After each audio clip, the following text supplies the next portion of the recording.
So my name is Alex Combe, and I've been building wood canvas canoes since 1979. And I build them under the name Stewart River Boat Works.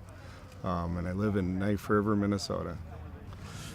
I started canoeing. We first got a canoe when I was 10, and we lived on a lake in the summers, and so I just started playing around with the canoe and got used to it. And then in Boy Scouts, we started canoe camping, and I think I started Boy Scouts when I was 11. So, and then went on through high school. I canoe camped quite a bit, and through college and. Well, the first canoe was a wood strip canoe, wood strip and fiberglass, and I just learned that from a shop teacher when I was in college, and I just thought it was a pretty neat way to be able to make a canoe. And I always liked woodworking, and I like canoeing, and to me the shape of the canoe it still holds a real special place in my heart. I mean, it's just a very elemental shape. And very sophisticated. So it's, it was just a thrill to be able to marry those two loves in my life. So, well, I designed them, but I look at history. My first two designs were completely my own, and I had no idea what I was doing. And the first one I built.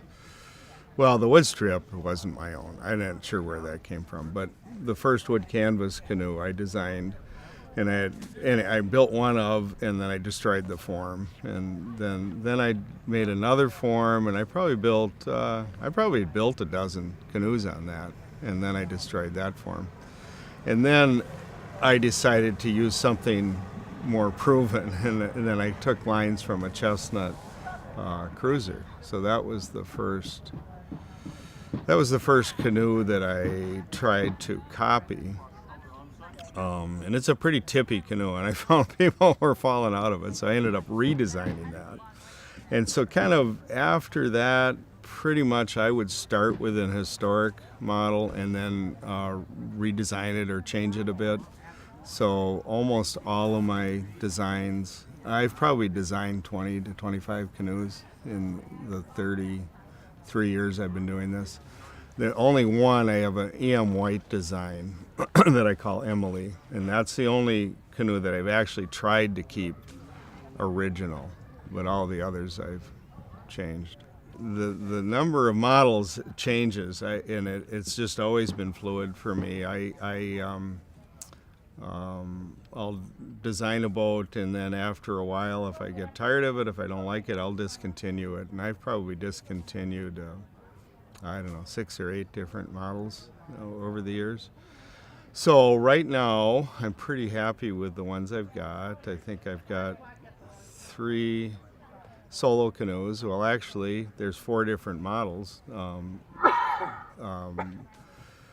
2 of them come from the same form, actually. There's a 13-foot, what I call the Soliloquy, and then the 14-foot Solitude are based on the same form. And then I have a 14-foot 10 Unity, and the Traveler is a 15.6, and the Unity and the Traveler are pretty similar designs.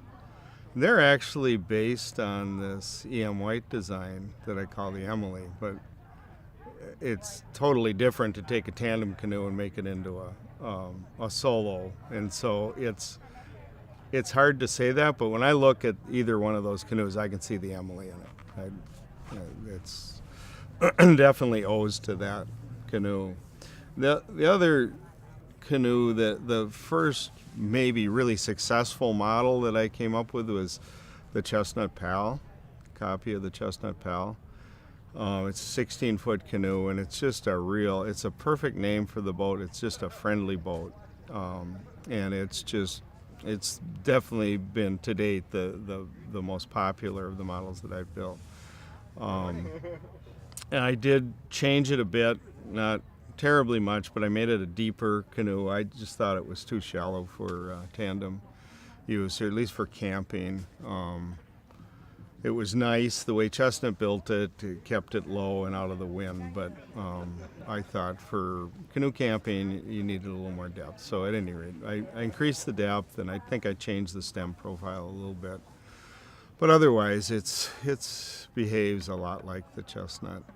And then I also I started with the Chestnut Cruiser design, and then I modified that, and I call that the Saginaw. The Saginaw, it's a lake in the Boundary Waters, and I know it's difficult for people to say, so a lot of people call the lake Sag.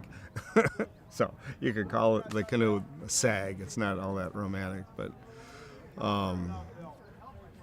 yeah, and then I discontinued. I had an 18-foot version of that Saginaw that I called Quetico, but I don't build that anymore. And then I think what happened is I started building that Emily, the E.M. White design, and then I had a customer that was interested in a longer tripping canoe, and I designed an 18-foot canoe based on an E.M. White design. I actually took the lines from a E.M. White guide, and then I used the Emily and came up with the boat I call the Gardener's Guide, and it's a larger guide canoe. Well, I did teach classes. I used to run a class every year. I think I did it for 15 years. I'd have a canoe building class, and then I had a canoe repair class every summer. And back when I started, the only alternative to that, I think, was Wooden Boat School in Maine. And I had people from all over the country, and Europe actually came. But now I think there's just so many alternatives that it's just started to get. I think I had 2 years in a row where I had one student I did like maybe 3 sign up, but then, one of them died, I remember, and someone got sick, life happens, and so ended up with classes where I did teach one student, and I decided that it just wasn't worth doing that. So I discontinued doing those group classes, and now what I do is offer just personal guidance to help people build a canoe, or sometimes people come and repair a canoe. I do some group classes. I've taught at Wooden Boat School in Maine, and I've taught at North House Folk School in Minnesota, and we just did a class building a Voyager canoe for an environmental learning center right outside of Duluth, Minnesota, near where I live. So I'll do them, but I don't really sponsor them myself. But I have probably, usually 2, 3, 4 people a year that come and build their own canoe in my shop. Everybody wants to learn, and somehow people think that they're valuable, and the truth is there's a lot of skill that goes into boat building, and I can never quite balance the fact that people say, "Oh wow, I can't imagine building such a thing," to can I come? I'll come help you build this. And how much help can you be when you don't have any experience? And I often wonder that whatever it is you do for a living, just imagine somebody who knows nothing about it coming and helping you. And how much help is that? So yes, I do have apprentices, but it's not much help. I've had the last few years, I had a number of European people. I had a fellow from France last summer, and a fellow from England, I think 2 years ago. The fellow from France I just heard from again. He's getting a PhD in wood technology, and part of that program is that he's required to do some apprenticing. And he was actually fairly helpful at first, but I think he got bored. Truth is, it's not all that sexy work. It's a lot of sawdust. So yeah, I kind of enjoy having some people interaction, but it's not really a lot of help. So when I first started building canoes, I started building wood strip fiberglass, and I thought right from the beginning that was sort of cheating. It's using just a modern technology to hold wood together, and it was a neat experience. But I moved on to wood canvas, and then I I had always seen these Peterborough strip boats that are sort of an internal lap, and I remember seeing those in high school and thinking those are really cool. So I really thought I'd want to build one of those someday. And then I just learned about lapstrakes. So I started building lapstrake canoes, and then I built some of the Peterborough style strip canoes. But what I discovered is that the wood canvas, I thought, were way more practical, a canoe. They didn't take as much time to build, and the canvas covering was a lot tougher than the cedar. So to me, and they were just so much more repairable. You take the canvas off, you can replace anything in there. Unlike lapstrake, it's difficult to repair those. So the wood canvas are very repairable, and much of my living is repairing old canoes. And I mean, I work on 80 to 100-year-old canoes on a regular basis, and you get done with them. If they've been cared for, they're great boats, and they're like new. You get new canvas, and if the wood is not allowed to dry out, the wood's still flexible. Wood is an amazing material. If you let it dry out, you let it sit in the sun, and you let it sit in the grass, and it rots, and then it loses its varnish, and it dries out, then it becomes brittle, and then you haven't got something of much value. But if you take care of that canoe in 100 years, it'll still have some flexibility to it.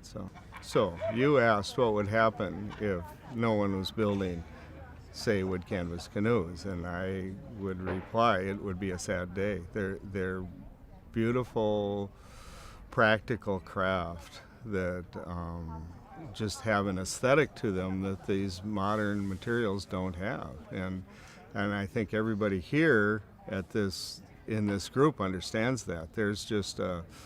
There's an attraction between, it's made out of something that's living. We're something that's living. There just is a connection there that is not there with a fiberglass or composite boat.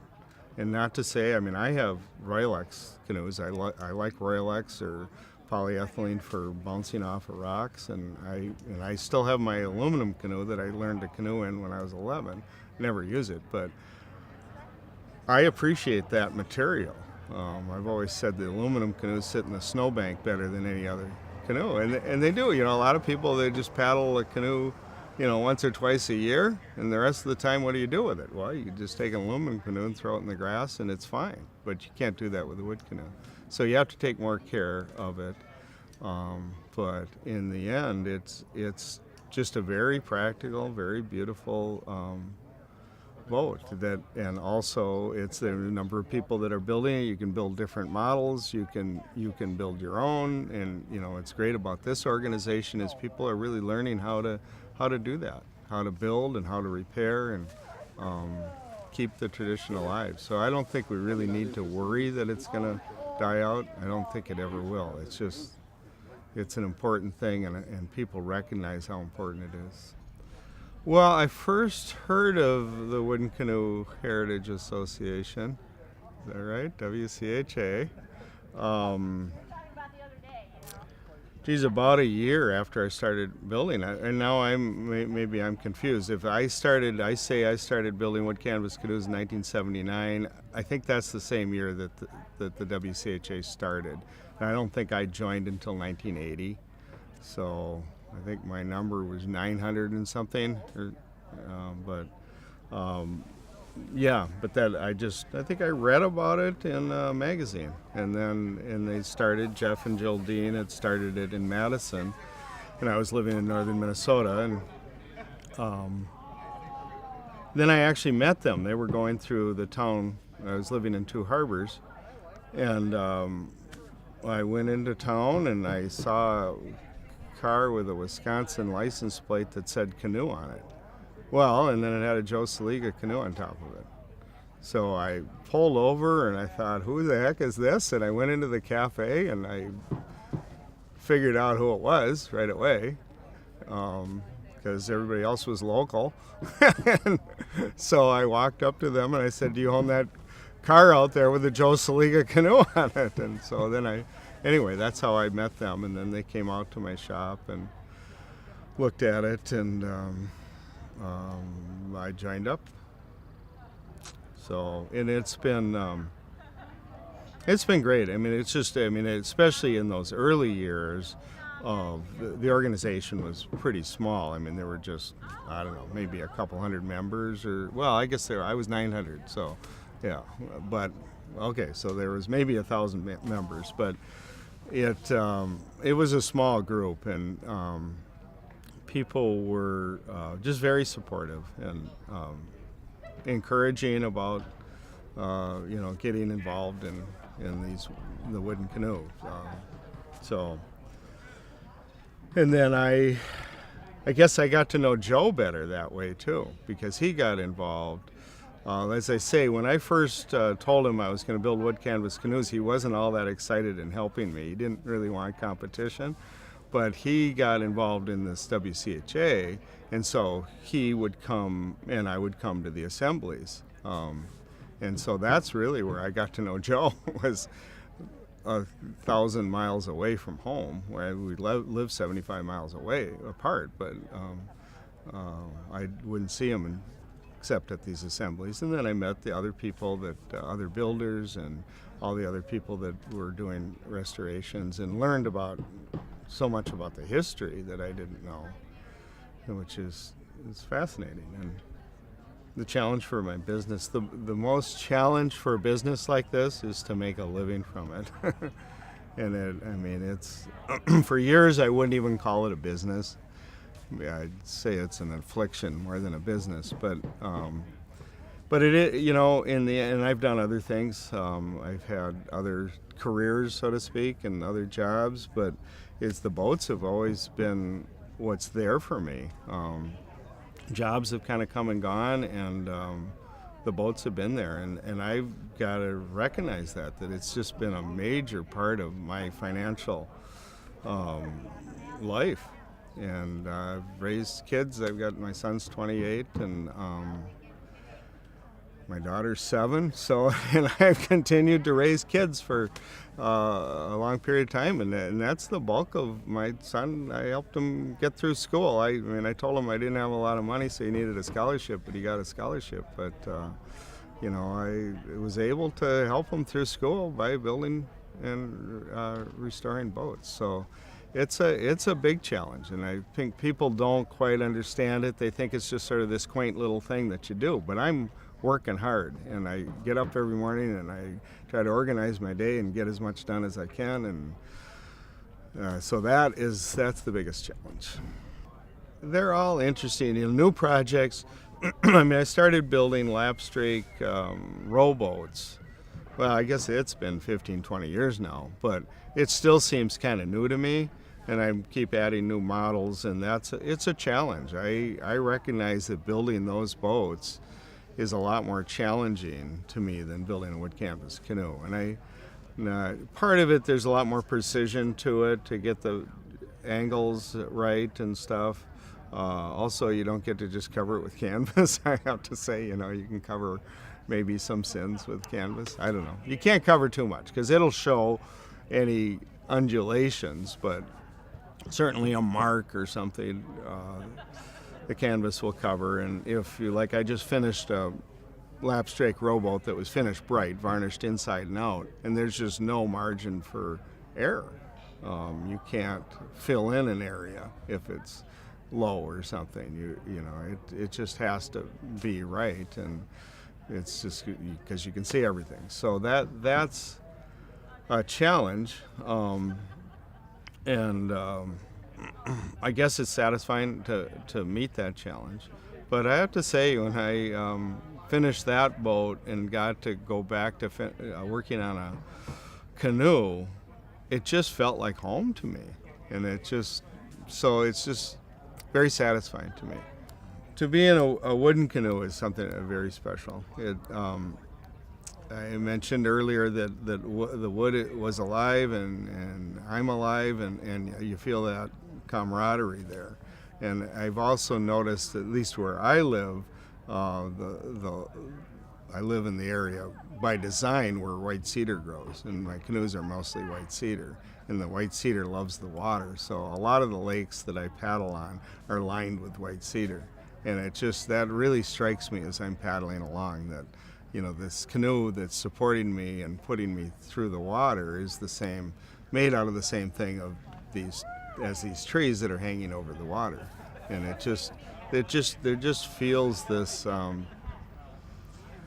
sense of belonging, like you're part of a community that I just don't get with other canoes. I do have other kinds of canoes, and I do enjoy them. I love running rapids, there was a period of time where I would only paddle wooden canoes, and I beat my wooden canoes up pretty good, which I was okay with at that time. Now I'm happy to beat up my Royal X or polyethylene boats and not my wood canoes, but I enjoy those, but it's a whole different thing. It's sort of a cerebral thing. You're reading the rapids and you're focused on that, and you don't get that same aesthetic that you get when you're paddling a wooden canoe.